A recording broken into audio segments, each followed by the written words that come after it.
सदाशिवसमारम्भां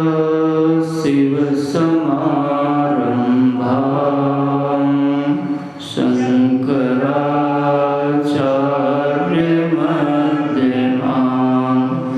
अस्मदाचार्यपर्यन्तां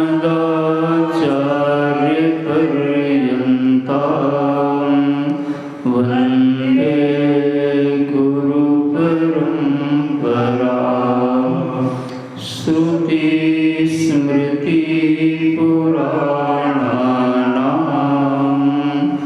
आलयं करुणालयं नमामि भगवत्पादं शङ्करं लोकशङ्करम्। शङ्करं शङ्कराचार्यं केशवं बादरायणं सूत्रभाष्यकृतौ वन्दे भगवन्तौ पुनः पुनः। ईश्वरो गुरुरात्मेति मूर्तिभेदविभागिने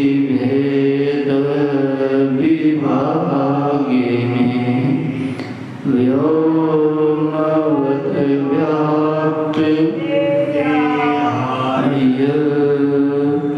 दक्षिणामूर्तये नमः। त्वमेव माता च पिता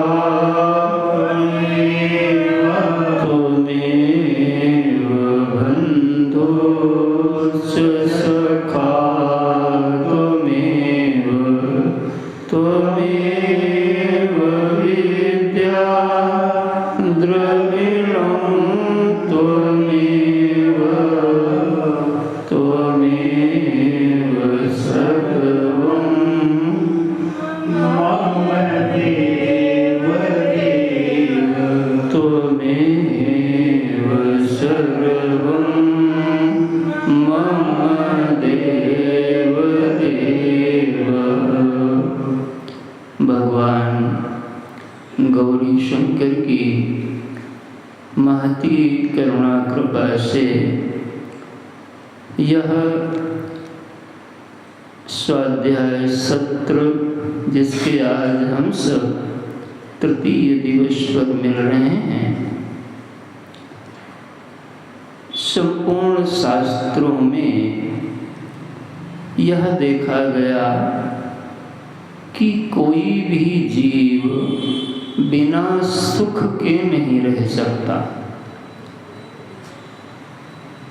और सुख का जो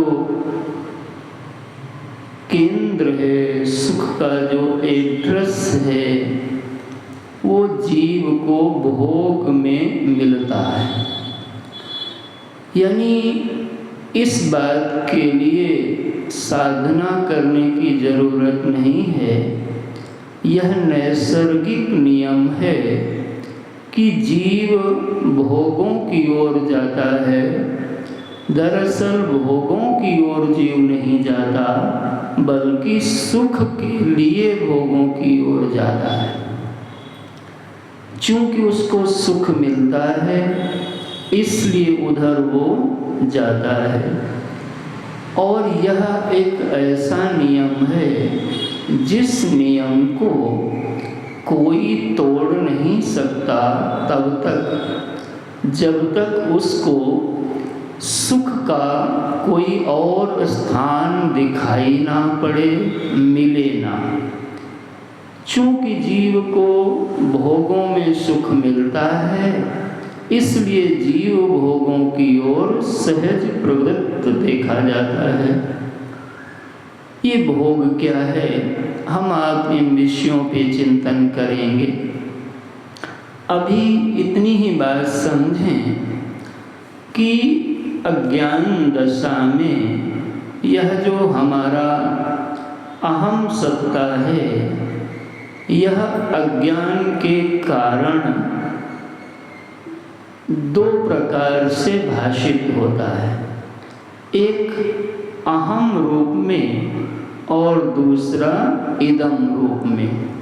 इस अहम और इदम का जो उपादक है वह अविद्या है, लेकिन इसका खेल देखो, यह जो अहम है वही जीव बन जाता है और जो इदम है वही जगत बन जाता है। जो अहम है वही विषयी बन जाता है और जो इदम है वही विषय बन जाता है। कभी आपको अहम के भोग की इच्छा हुई, जब भी भोग की इच्छा होगी तो इदम के अंतर्गत होगी। इदम माने आपसे पृथक यह में जो आएगा, उसमें नाम हो सकता है, रूप हो सकता है, स्पर्श हो सकता है, शब्द, पांचों विषय जोड़, शब्द, स्पर्श, रूप, रस, गंध, यही इदम दृष्टा बन जाता है और अहम दृष्टा बनेगा और इदम को दृश्य बना देगा और एक लंबी कहानी प्रारंभ हो जाती है। हमारा केवल सवाल यह है यहाँ पर कि यदि जीव को केवल सुख का बाजार एक ही पता है कि वो सुख केवल भोग की बाजार में मिलता है, तो उस जीव को उस बाजार से कोई नहीं निकाल सकता। शास्त्रों ने हमें एक और एड्रेस बताया, उसका नाम है भजन का बाजार। समझने के लिए समझ लो, एक है भोग का बाजार और एक है भजन का बाजार। भोगों के बाजार की आपको अनुभव है सबको। इस भोग के बाजार में आपको कुछ करते हो तब कुछ मिलता है। कितना भी अच्छा रूप हो, बिना देखे सुख नहीं मिलेगा। उसको देखोगे, शब्द है तो उसको सुनोगे, स्पर्श है तो उसको छुओगे। यानी भोग के बाजार के किसी भी विषय भोग के लिए आपको उसमें शिरकत करना पड़ेगा, प्रवृत्त होना पड़ेगा। और यहाँ पर जो सुख की कीमत है वो बड़ी महंगी है महाराज। आगे हमारे बताएंगे सब आचार्यगण। और सर्वेंद्रियाणाम जरयन्ति तेजा, धीरे धीरे ये सब इंद्रियां हैं जो ये भी जर्जर हो जाती हैं। तो और जीव को यदि यही एड्रेस पता है तो फिर यह जीव और भी उसमें आसक्त होता है, और जब उनका दिखता है कि स्थिति इधर उधर होती है तो भयभीत होता है। ऋषियों ने हमारे अनुभव किया और जीव को यह बताया कि यदि आप सुख लेना चाहते हो तो एक भजन का भी ऐसा बाजार है, भजन का एक ऐसा केंद्र है जिसमें आप आकर के सुखी हो सकते हो। तो चूंकि ज़्यादातर इधर का अनुभव नहीं है, उधर का अनुभव है, तो इसलिए ज़्यादा संख्या उधर दिखती है, लेकिन संख्या इधर भी दिखती है। ऐसा नहीं कहना कि शून्य है, शून्य नहीं है। और जो बड़े बड़े विद्वान महापुरुष हैं वो इसी भजन के बाजार में देखे जाते हैं, ना कि भोग के बाजार में। ये दोनों शब्द मैं समझाने के लिए प्रयोग कर रहा हूँ, जिससे बात आपको समझ में आ जाए। अब जैसे एक सुख है स्नान का, तो स्नान का सुख एक होता है, लेकिन आप रोज नहाइए और किसी दिन आप न नहाइए तो आपको उस दिन इतना मन परेशान होगा और जब तक नहीं नहा लोगे तब तक वो सुख, जो पवित्रता का सुख है, वो मिलेगा क्या? नहीं मिलेगा। देखो, तो ये भी एक सुख आया। ये कहाँ से आया? ये उत्कर्ष श्रेष्ठ की ओर से आया। भोग माने होता है नीचे की तरफ से सुख लेना, यानी अधोगति की ओर जाना, और भजन माने श्रेष्ठ चीजों से सुख की इच्छा करना। लेकिन प्रारंभ में जीव को सुख से विमुख नहीं किया जा सकता, मना नहीं किया जा सकता, डायरेक्शन चेंज किया जाएगा, दिशा परिवर्तन की जाएगी, लेकिन लक्ष्य परिवर्तन नहीं है। सुख उधर से लो, यह समझाया जाएगा। और जितना अंतःकरण निर्मल होगा उतना आपको विषय भोगों से जो सुख मिल रहा था उसमें नुकसान दिखने लगेगा, अपने आप घाटा दिखने लगेगा, और भजन के सुख में लाभ दिखने लगेगा, अच्छाई दिखने लगेगी, और इसमें श्रेष्ठता का बोध होने लगेगा। तो अभी आप कहीं गली में भटकते किसी के लिए थे, दर्शन के लिए, हम मना नहीं कर रहे हैं। बचपन में होता है, कोई छोरा छोरी है तो कहा वो गली में दर्शन के लिए जाते, वो भी एक होगा। लेकिन अब आप वृंदावन जा रहे हैं बांके बिहारी का दर्शन करने, देखो रूप दर्शन यहाँ भी होगा, लेकिन यहाँ भगवान का दर्शन है। अब यहाँ के दर्शन जैसे जो पावनता आएगी हृदय में, यह उत्कृष्ट पावनता आएगी। नाम जप का सुख है, ध्यान का सुख है, शास्त्र स्वाध्याय का सुख है, सत्संग का सुख है, तीर्थ का व्रत का सुख है। सुख मिलने लगेगा तो आपकी प्रवृत्ति बढ़ती चली जाएगी, और विषय भोग की प्रवृत्ति घटने लगेगी, और भजन भोग की प्रवृत्ति बढ़ने लगेगी। खूब अच्छे से समझ लो, इधर भी रसास्वादन होता है सुख का। जब आदमी 11 माला जप करता है तो उस दिन उसको बड़ा अच्छा लगता है, अच्छे से पूजा करता है तो उसको बड़ा आनंद आता है, अच्छे से ध्यान जिस दिन लग जाता है तो उस दिन बड़ा मन को उत्साह होता है। जिस दिन इंसान स्वाध्याय अच्छा करता है, दान करता है, आप मन को देखो कैसा अनुभव होता है। तो 2 सेक्टर है हमारे सामने प्रारंभ में तो एक ही है, वो है जगत के 5 विषय, और उन्हीं से एक प्रकार सुख लेना, इसी को बोलेंगे विषयी। यह विषयी जीव है। यहीं से यहाँ रहते रहते धीरे धीरे हम अपना सुख विषयों से कम करते हुए और भजन से सुख लेने की अभ्यास को बढ़ा लेते हैं, तो हमारा जो नाम है अब विषयी नहीं होगा, अब साधक हो जाएगा। विषयी साधक, तो साधक बन गए। अब आपके जीवन में श्रेष्ठता का सुख है, भगवान के दर्शन का, नाम जप का, उनके स्पर्श का, उनके लाड़ लड़ाने का, उनको गीत सुनाने का, ये सुख मिलता है। अर्थात विषय रति से निकल के रति, हमें रति के बिना, रति माने होता है रमण करना, जीव बिना रति के नहीं रह सकता।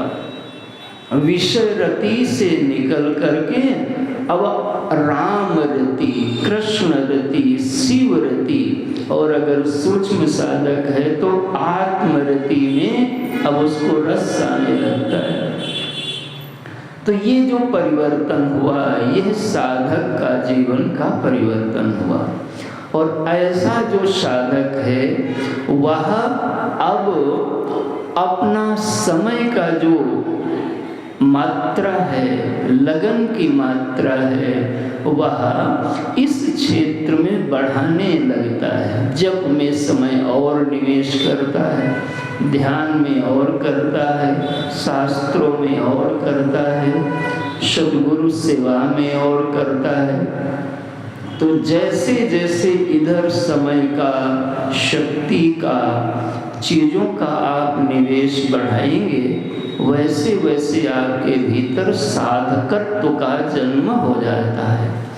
और इस साधक के लिए फिर धीरे धीरे यह जो सुख है, कौन सुख?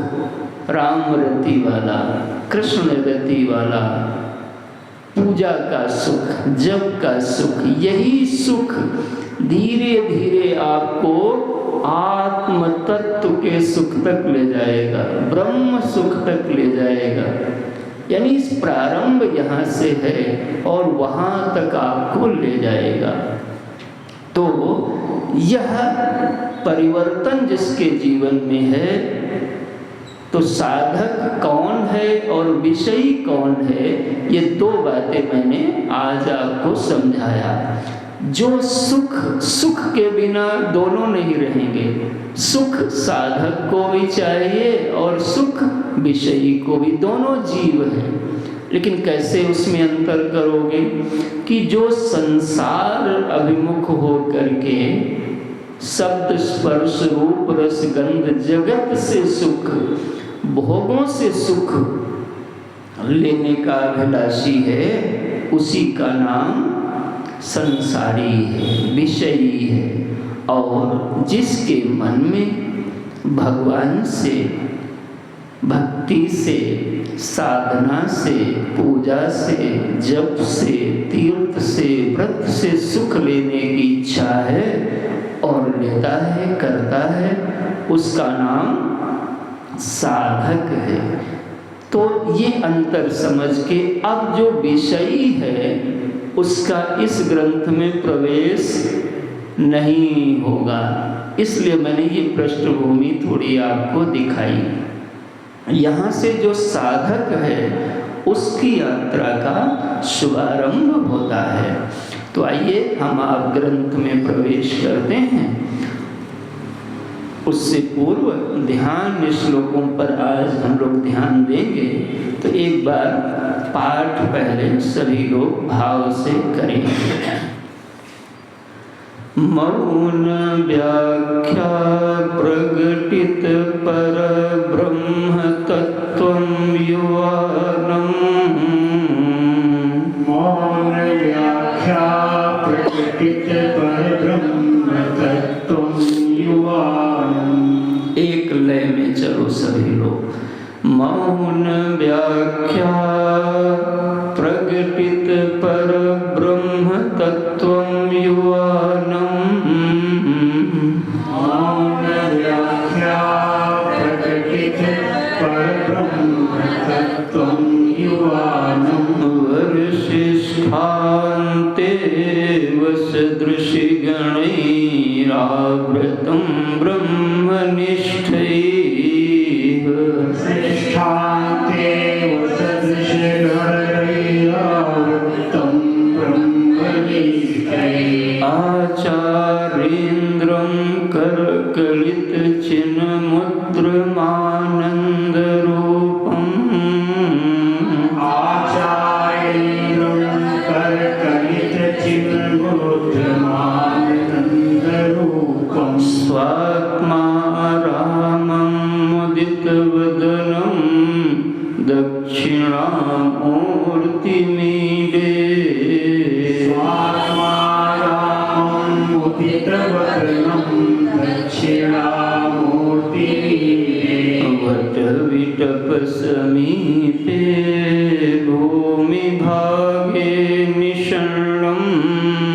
वटविटपसमीपे भूमिभागे निषण्णम्। सकलमुनिजनानां ज्ञानदातारमारात्। सकलमुनिजनानां ज्ञानदातारमारात्। सकल मुनि जनानां ज्ञानदातार महाराज। सकल मुनि जनानां ज्ञानदातार महाराज। त्रिभुवन गुरुमीशं दक्षिणामूर्तिदेवं। त्रिभुवन गुरुमीशं दक्षिणामूर्तिदेवं। जनन मरण दुःख छेददक्षं नमामि। जनन मरण दुःख छेददक्षं नमामि। चित्रं वटतरोर्मूले चित्रं वटतरोर्मूले। वृद्धा शिष्या गुरोर्युवा। यथा शिष्या गुरुर्युवा। गुरोस्तु मौनं व्याख्यानम्। गुरोस्तु मौनं व्याख्यानम्। छिन्न्याः शिष्यास्तु छिन्न संशयाः। शिष्यास्तु छिन्न संशयाः। गुरोस्तु मौनं व्याख्यानम्। गुरोस्तु मौनं व्याख्यानम्। शिष्यास्तु छिन्न संशयाः। शिष्यास्तु छिन्न संशयाः। निधये सर्वविद्यानां। निधये सर्वविद्यानां। विसजे भवरोगिणां। विसजे भवरोगिणां। गुरवे सर्वलोकानां। गुरवे सर्वलोकानां। दक्षिणामूर्तये नमः। दक्षिणामूर्तये नमः। ॐ नमः प्रणवार्थाय। ॐ नमः प्रणवार्थाय। शुद्ध ज्ञानैकमूर्तये। शुद्ध ज्ञानैकमूर्तये। निर्मलाय प्रशान्ताय। निर्मलाय प्रशान्ताय। दक्षिणामूर्तये नमः। दक्षिणामूर्तये नमः। तो अब हम लोग इस ग्रंथ में प्रवेश से पूर्व ध्यान श्लोकों का चिंतन करेंगे। अभी अभी आपके सामने दो विषयी और साधक, ये दो प्रकार के जीवों का थोड़ा भेद दिखाया गया। विषयी वह है जो संसार से सुखी होने का जिसको रास्ता पता है। दूसरी बात, जिसका भरोसा संसार पर है कि ये चीज़ें रहेंगी तो हम सुखी बने रहेंगे। अब तुम खुद ही देखो वो कितना समझदार है, वो जिनके भरोसे है वो खुद ही चीज़ें लड़खड़ा रही हैं। तो विषयी की कथा है। अब साधक में क्या है, सुख दोनों को चाहिए, इसका त्याग कोई नहीं कर सकता। सुख का त्याग कभी भी कहीं भी कोई भी नहीं कर सकता। सुख के दिशाओं में परिवर्तन है, सुख के केंद्र में परिवर्तन है। पहले जो संसार से सुख ले रहा था वो विषयी कहलाया, और अब जो भगवान से सुख लेने की इच्छा है, जो ले रहा है वो साधक है, भक्त है। तो इसकी क्वालिटी क्या हो गई कि ये भगवत भगवान के चरणों से सुख का अनुरागी है, लोक मधुप इव तजै न पाशु। भरत जी ऐसे राम के चरणों में रत्न हैं। देखो ये साधक के जीवन की, संतों के जीवन की बातें आएंगी। और इनका क्या भरोसा है? हमारो भरोसो दृढ़ इन चरणन के हो। हमारा भरोसा संसार पर नहीं है, हमारा भरोसा गीता पर है, हमारा भरोसा हनुमान जी पर है, हमारा भरोसा राम जी पर है, हमारा भरोसा अपने गुरुदेव पर है। देखो अंतर हो गया ना। तो ये बताओ, संसार ज़्यादा बलवान है कि भगवान? खुद सोचो। तो जिसका सहारा जितना कमज़ोर होगा वो उतना कमज़ोर होगा, जिसका बलवान होगा वो उतना बलवान होगा। तो ये दो भेद साधक के विशेष रहते हैं, इन पर और चिंतन करना। अब हम लोग ध्यान श्लोकों में चलते हैं। ध्यान माने होता है ध्यान करना। सुनते हो ना आजकल ध्यान का एक ये भी अच्छी खूब चलता है। क्या कर रहे थे? मेडिटेशन कर रहे थे। अच्छी बात है। ध्यान माने होता है याद करना। सरल भाषा में ध्यान करना माने याद करना। तो आप याद किसकी करते हो? याद उसकी करते हो जिसका पहले आपने अनुभव किया हो। अज्ञात का ध्यान नहीं होता। समस्या ये है जो श्रवण मनन कुछ कर लेते हैं वो वेदांत के ध्यान में प्रवेश पाते हैं। संसार में लोग अच्छी हेल्थ करने के लिए वो मेडिटेशन करते हैं, वो शारीरिक दृष्टि से लाभप्रद होगा। लेकिन यहाँ तत्व चिंतन की दृष्टि से, भक्ति की दृष्टि से जो हमने सुना है, अनुभव किया है, उसको जब हम एकाग्र मन से एक विषय की याद करते हैं तो उसको बोलते हैं ध्यान। इसको शास्त्रीय भाषा में बोलेंगे सजातीय वृत्ति प्रवाह का नाम ध्यान है। इसको कैसे समझोगे कि सजातीय वृत्ति प्रवाह का ध्यान? इसका मतलब ये हुआ कि एक विषय में जब लगातार एक ही विषय में चिंतन होता है, यानी विषय परिवर्तन नहीं हुआ, चिंतन हुआ, वृत्ति बदली लेकिन वृत्ति का विषय नहीं बदला और देर तक हुआ, तब कई बार आप भी कहते हो बहुत मजा आया, बहुत सुख आया। अब एक दृष्टांत लो फिर इसको समझोगे। जैसे तुम्हारे सामने बहुत बढ़िया गर्मा गर्म दाल सब्जी फुलके सलाद सब खीर बन के रखी है और आप एकदम हाथ पैर धुल के रेडी हुए, भगवान का सब ध्यान आन और भोग लगाया।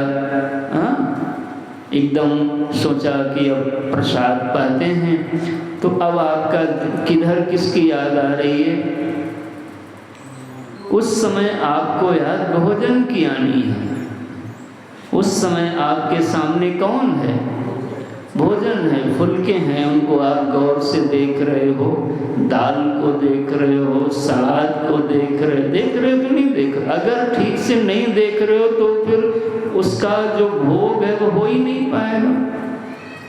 अब आपने दाल देखा, अभी खाया नहीं, पानी पहले आ गया मुंह में, फिर देखा बढ़िया मेथी डाल के जीरा और पता नहीं क्या क्या बढ़िया बेसन की रोटी बनाई गई, तो मन में आया वैसे वक्त। अब देखो ये ध्यान है, समझ रहे हो? अब ये रखा हुआ है, आपने उसको देखा और देख करके और आप उसमें अब पाने के लिए, खाने के लिए अभी खा नहीं रहे हो, अभी शुरू नहीं किया, लेकिन आप उसमें मूड बना रहे हैं। इसको बोलते हैं सजातीय वृत्ति प्रवाह। अच्छा लगने जा रहा था, अभी खाए नहीं हो, मिर्ची भी रखी हरी हरी बिल्कुल, थोड़ा सा आंवले का अचार भी रखा हुआ है महाराज। तो सचिव जी इतना बड़ा डिब्बा आंवले का अचार दे गए, तो हम भी उसको आजकल पाते हैं। तो आंवले का अचार रखा हुआ है महाराज, हरी मिर्च, अब देखो इसी भी तुम डुबा दोगे और बढ़िया खाने का एकदम, एसी भी चल रही है, कंफर्ट भी है, खिलाने वाला भी बड़ा प्रेमी है, पात्र भी बड़े पवित्र हैं, स्वच्छ हैं, सब सुंदर है। अब आपको आज सुख मिल रहा है कि नहीं? मिल रहा है ना, चालू हुआ है। अब ये ध्यान है, थोड़ा लंबा चलेगा महाराज। अब इसमें कोई विघ्न ना आए, केवल आप रहें और आपका भोजन रहे। और आप यदि आपको आवश्यकता हो जल की, नमक की, आप मांगे कोई दे दे तो ठीक है, तो आप उसको अच्छे से भोजन को पाएं। तो एक विषय में मन आपका डूबा रहा, यानी रोटी बदला, ये वृत्ति बदली, दाल आई तो वृत्ति बदली, आलू आया, चावल आया तो वृत्ति में आलू चावल नामक विषय बदला, लेकिन केंद्रीय विषय क्या है? भोजन, वो नहीं बदला। तो यानी एक ही सजाती, यानी भोजन के जाति की वृत्ति जब दीर्घ काल तक रही और आपने सुखपूर्वक उसको पाया, तो आपने कहा वाह, आज हमें बहुत सुख मिला। तो ये तो भोजन के बारे में आपने समझ लिया। अब भगवान के बारे में समझ लो। जब आप आसन लगा के, स्नान करके, पवित्र होके, पूजा करके, थोड़ा नाम जप के, अब वैसे ही कल्पना करना जैसे भोजन में किया था। भगवान विराजमान हैं और बिल्कुल हम बैठे हुए हैं, माला जप कर लिया और भगवान जी सामने मंद मंद मुस्कुरा रहे हैं। उनके कंठ हार, सुगंध है, इत्र लगा हुआ है, मुकुट है, वेणु अपने कर कंज में धारण किया है, अधरों पे मुस्कान है, और अब आप उसी में डूब रहे हो। केवल वही वृत्ति में, भगवान की वृत्ति में, भगवान की लीला, कृपा, उनसे नाता, उसमें डूब गया मन। और एक ही सजाती माने भगवान की वृत्ति में मन डूबा रहा, तो उस दिन आपको कैसा अनुभव होगा कि आज बहुत सुख आया। लेकिन मान लिया आप भोजन करने के लिए बैठे, दोनों दृष्टांत जल्दी जल्दी देखो। मान लिया भोजन करने के लिए सब बैठे हो, वैसे ही सब जो बताया था, अचानक एक फोन मोबाइल पे आया और कहा वो फलाने बुला रहे हैं तुमको। अब ज़्यादा कुछ नहीं कहा, कुछ भंग हुआ कि नहीं भाव? बोलो। इतने में आपने जैसे रोटी तोड़ी, घंटी बज गई। कहा कौन आया? कहीं दूध वाला आया। लो, अब आपका भोजन वही, आप वहीं, लेकिन सुख वैसा मिलेगा क्या? बोलो। और अगर कहीं फिर से फोन बज जाए और वो बात बताने लगे, वहाँ गए, वो बड़ा वो था, फिर वो आए, जैसे बात सब करते हो, उसके बाद आपने फिर फोन रख दिया। भोजन वही है, आप वही हैं, लेकिन बताइए वैसा सुख मिलेगा क्या? तो ये विजातीय वृत्ति बीच में आ गई, यानी जो वृत्ति आनी नहीं चाहिए थी। तो इसी को बोलते हैं सरल चिंतन, यानी सजातीय वृत्ति प्रवाह का नाम ध्यान है। जब हम एक विषय में, यानी भगवान के विषय में, शास्त्र के विषय में लगातार सतत चिंतन कर ले जाते हैं, तो उससे जो सुख जन्य होता है उसका नाम होता है ध्यान। ध्यान माने होता है याद करना, गहरी याद करना, ऐसे बोल लो आप। एक विषय में, भगवान के विषय में गहरी निर्विघ्न याद करने की प्रक्रिया का नाम ध्यान है। तो यहाँ पर जो ध्यान है वो दक्षिणामूर्ति भगवान का करना है, भोजन का नहीं करना है, ठीक है ना। तो दक्षिणामूर्ति भगवान, और वो दक्षिणामूर्ति भगवान का ध्यान कौन करेगा? हमारे आचार्य भगवान आदि गुरु शंकराचार्य। तो जो जैसा होता है उसका फिर विचार भी वैसा ही होता है। तो देखो कैसे ध्यान करते हैं। ध्यान यहाँ थोड़ा यह भी समझ लो कि जो भगवान शिव हैं, कल मैंने बताया था उत्तर की दिशा में हिमालय पर विराजमान है, तो दक्षिण की ओर मुख है। तो दक्षिण मुख की ओर बैठने से उन्हें दक्षिणामूर्ति कहा गया। और भगवान शिव ही गुरु हैं, आदि गुरु हैं, विश्व गुरु हैं, विश्वनाथ हैं, सबके गुरुदेव हैं, आदि गुरुदेव हैं। तो अपने गुरु का ध्यान कैसे करना चाहिए? असल में ये यहाँ पर प्रशिक्षण हमको सबको इस ग्रंथ के माध्यम से प्राप्त होने जा रहा है कि हम अपने गुरुदेव का, अपने आचार्य का कैसे ध्यान करें।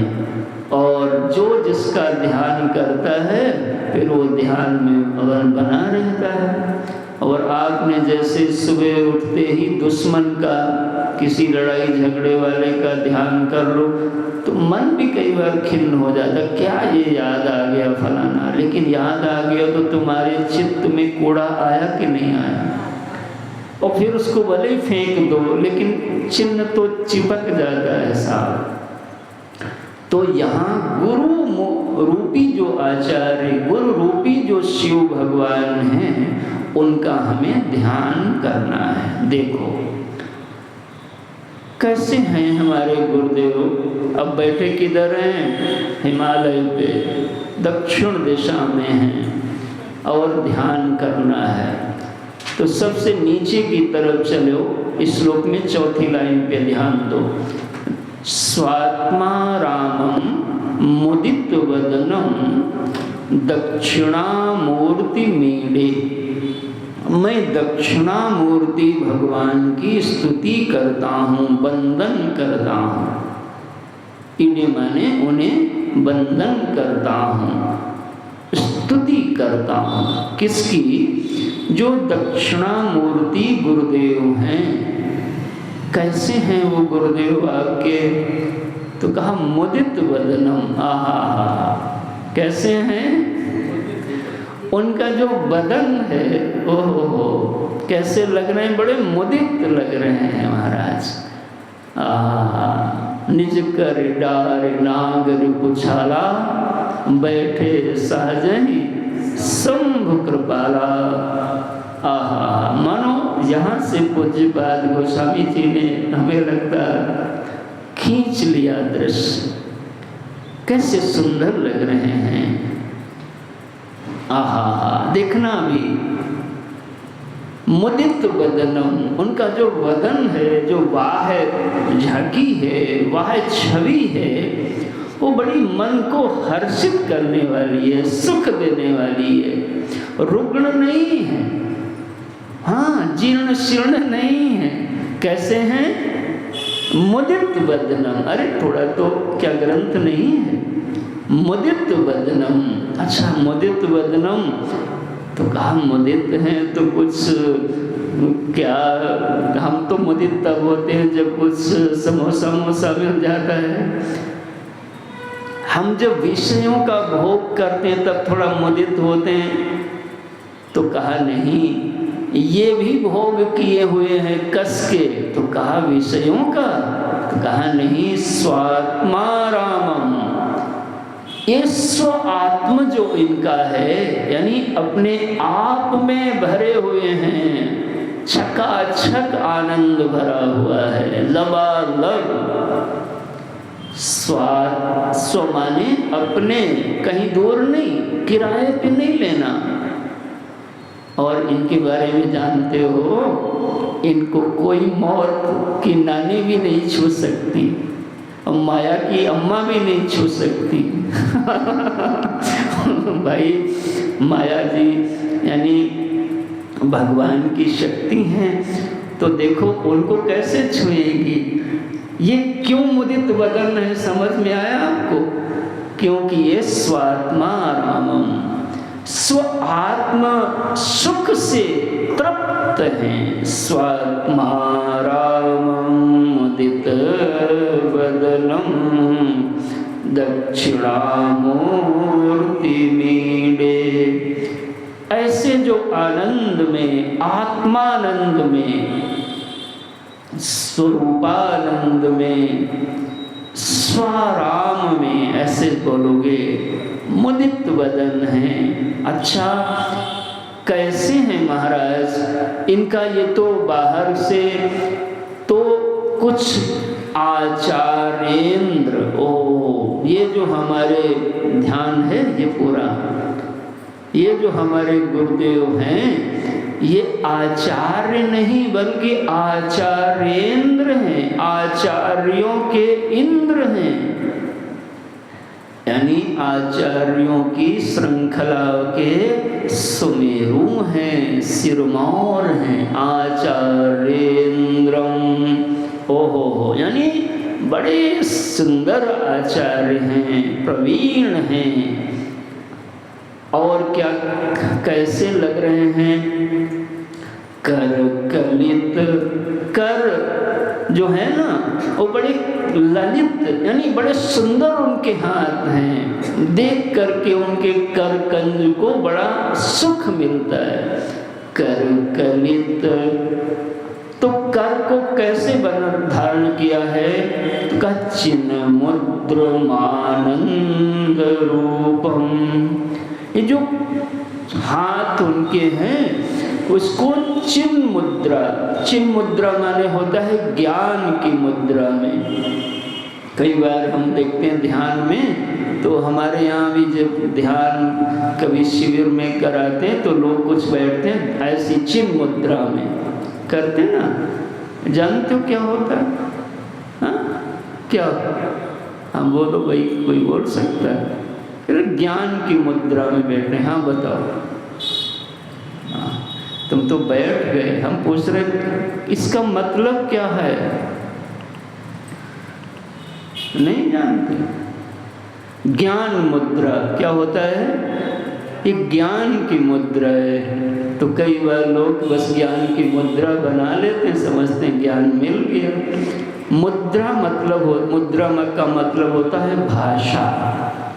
मुद्रा माने होता है भाषा, यानी आप भाषा में कुछ बात कर रहे हैं। जैसे मैं आपको ऐसे करूं,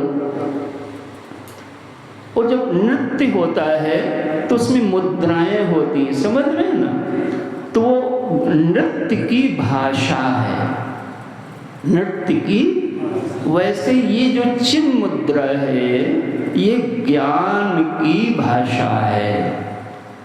अब जो इस भाषा को पढ़ नहीं पाता होगा उसको खाली ऐसे हाथ दिखाई पड़ेगा और क्या समझेगा।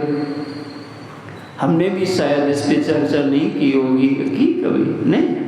तो चलो आज तो विषय ही है, तो आज तो चर्चा होनी चाहिए। आनंद रूपम, उस मुद्रा से मानो वो बिल्कुल ध्यान उनका लगा हुआ है, याद बना। जैसे आप माला पकड़े रहते हो, मूर्ति के साथ रहते तो भगवान की याद रहती, ऐसे वो अपनी मुद्रा में, ज्ञान मुद्रा में बैठे हैं, यानी भगवान की बोध में बैठे हैं।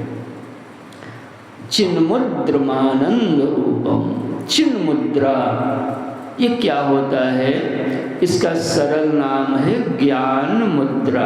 देखो ये जो अंगूठा है ये ब्रह्म का बोधक है, ये ब्रह्म माना गया।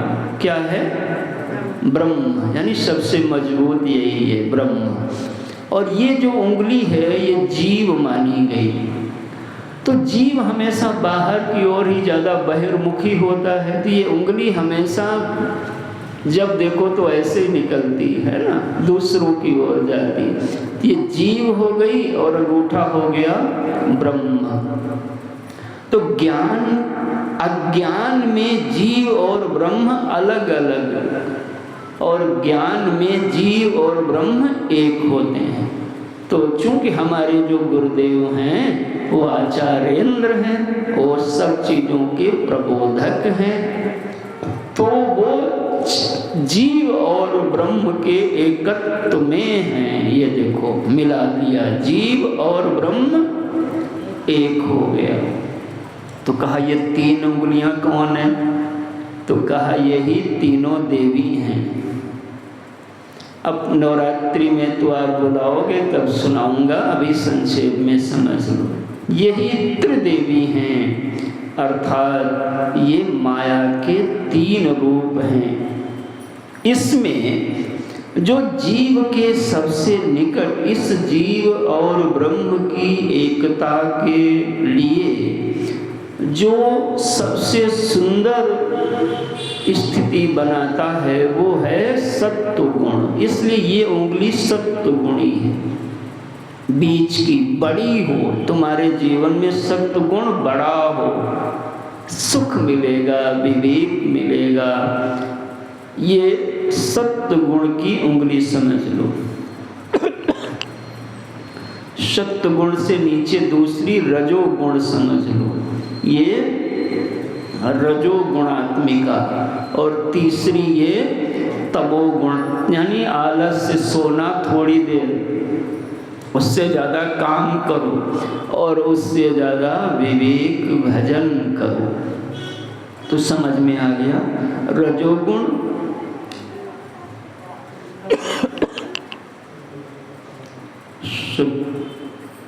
तीनों गुण को देख लो, तमोगुण, रजोगुण, सत्वगुण, यानी ये तीनों माया के त्रिअंश हो गए, और ये जीव हो गया, ये ब्रह्म हो गया। तो ज्ञानी केवल ऐसे कर ले तो खाली चिन्ह मुद्रा मात्र से उस संपूर्ण शास्त्रों को याद कर लेते हैं। हमारे आचार्य, हमारे गुरुदेव, हमारे भगवान दक्षिणामूर्ति ऐसे विराजमान हैं, जिन्होंने इस तरीके से धारण कर लिया है। आचार्येंद्र कर कलित चिन्मुद्र मानंद रूप।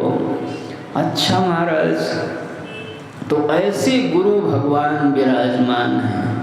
तो कहा अकेले बैठे हैं क्या?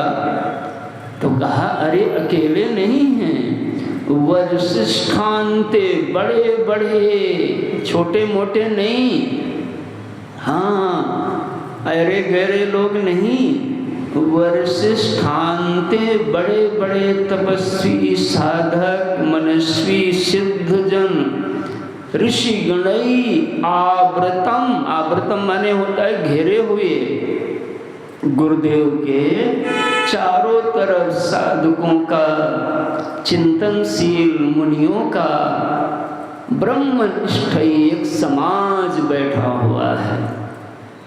आहा, कैसी झांकी है महाराज। और तो कहा गुरुदेव को सुना रहे हैं, तो कहा सुना तो रहे हैं, लेकिन व्याख्या मौन व्याख्या मिला। पहली लाइन मौन व्याख्या। कैसी व्याख्या? मौन। अच्छा, जो जितना, यदि दोनों लोग किसी एक चीज को जानते हैं तो उसको बताने के लिए ज्यादा बोलना पड़ेगा कि कम? और अगर अच्छा हृदय मिला हो गुरु और शिष्य का तो खाली ऐसे कर लें तो सब समझ जाएंगे कि नहीं? जो साधक हैं, चिन्ह मुद्रा बनाया तो उनको समझ में आएगा कि नहीं? सबको नहीं आएगा, लेकिन जिनका बोलो। ज्ञात के लिए अधिक उपदेश की जरूरत नहीं पड़ती। अगर ज्ञात है विषय तो नहीं है तो फिर उसको बहुत लंबा बताना पड़ेगा। तो जो हमारे गुरुदेव हैं दक्षिणामूर्ति भगवान, मौन व्याख्या, उनको उनके निकट ऐसे योग्य सब ऋषि लोग, मनस्वी लोग हैं कि उनको ज़्यादा कुछ बोलने की जरूरत, ऐसे अधिकारी लोग विराजमान हैं। मौन व्याख्या, केवल उनका दर्शन करते हैं और मौन व्याख्या मैंने होता है उसको व्याख्यायित कर देते, समझा देना। प्रगटित परब्रह्म तत्वम, जो परब्रह्म तत्व है वह प्रकट हो जा रहा है उनके हृदयों में। किनके? वरिष्ठान्ते ऋषिगणैः आवृतम। वो जो सब घेरे हुए बैठे हुए हैं साधक लोग, ऋषि लोग, मुनि लोग, उनके हृदय में वो परमात्मा तत्व खिल जा रहा है। तो कहा ये तो सब वरिष्ठान्ते यानी वृद्ध लोग हैं, काफी उम्र दराज हैं। तो कहा गुरुदेव कैसे हैं? तो कहा युवानम। ओहो, वो कैसे लग रहे हैं? वो युवा हैं, जिसमें ज्ञान होता है, भक्ति होता है, वो युवा ही रहता है महाराज। संसारी बूढ़े हो जाते हैं, उनका किसी महापुरुष का शरीर भले ही बूढ़ा हो जाए तो हमेशा युवा रहते हैं। तो युवानम, तो ऐसे मैं दक्षिणामूर्ति भगवान का ये मैंने ध्यान किया। पहला श्लोक समझ में आया कुछ? मौन व्याख्या प्रगटित पर ब्रह्म तत्वं युवानम वरिष्ठान्ते ऋषिगणैरावृतं ब्रह्मनिष्ठैः आचार्येन्द्रं करकलित चिन्मुद्रमानन्दरूपं स्वात्मा रामं मुदितवदनं दक्षिणामूर्तिमीडे।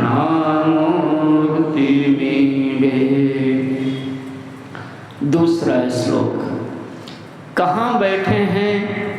बट विटप समीपे। ओहो, निज कर दास नागरि पुछाला। कहाँ पर बैठे थे? तेहि गिरि पर बट विटप विशाला।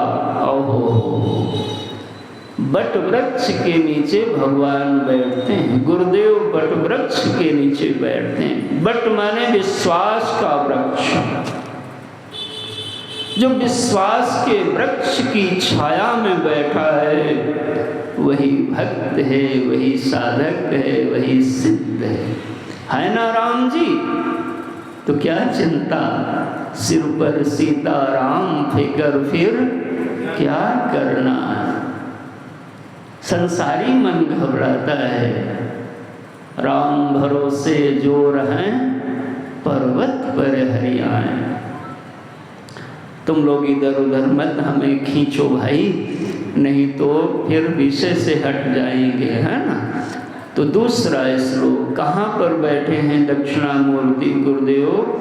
बट विटप समीपे भूमि भागे निशरणम। ओहो, भूमि पर आहा उस वृक्ष के नीचे बैठे सकल मुनि जनानाम ज्ञान दातार महाराज। और सारे जो मुनिजन माने मनुष्य जो मनन कर सकते हैं उन्हीं को मुनि कहते हैं। जिसकी बुद्धि में मनन करने की सामर्थ्य है किसी भी विषय पे। त्रिभुवन गुरुमीशम, और ये जो हमारे गुरुदेव दक्षिणामूर्ति हैं ये कोई एक के गुरु नहीं है।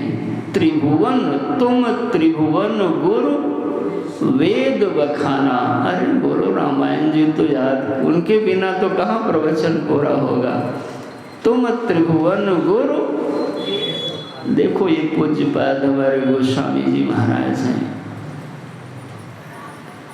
आहा, त्रिभुवन गुरु मीशम, गुरु नहीं, गुरुओं में ईशम है, आप सबके स्वामी हैं। दक्षिणामूर्ति देवम, दक्षिण मूर्ति आपकी है। और गुरुदेव आप एक चीज में बहुत दक्ष हो। किस चीज में? किस चीज में?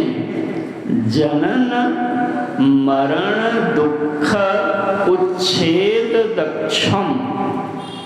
जो जनन का दुख होता है और मरण का दुख होता है, उसका उच्छेद करने में आप बहुत दक्ष हो। यानी जन्म मृत्यु के भय के नाशक आप हैं।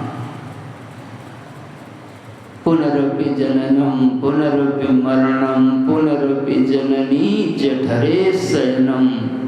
इन दुखों के आप नाशक हो।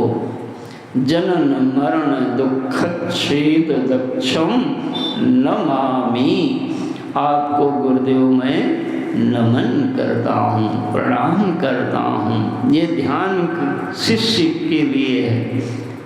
शिष्य ऐसा ध्यान करे अपने गुरुदेव का कि हमारे गुरुदेव जनन और मरण के दुख के उच्छेदक हैं, बड़े प्रवीण हैं, दक्ष हैं, पारंगत हैं, निष्णात हैं। उनका शौक है कि अपने आश्रितों के दुखों को नष्ट कर देते हैं। समय तो पूरा हो गया, तो कल देखेंगे आगे के इन 3 श्लोकों को। और कल जयंती भी होगी, तो जैसा होगा हम लोग आगे चिंतन कल करेंगे। ओम पूर्णमदः पूर्णमिदं पूर्णात् पूर्णमुदच्यते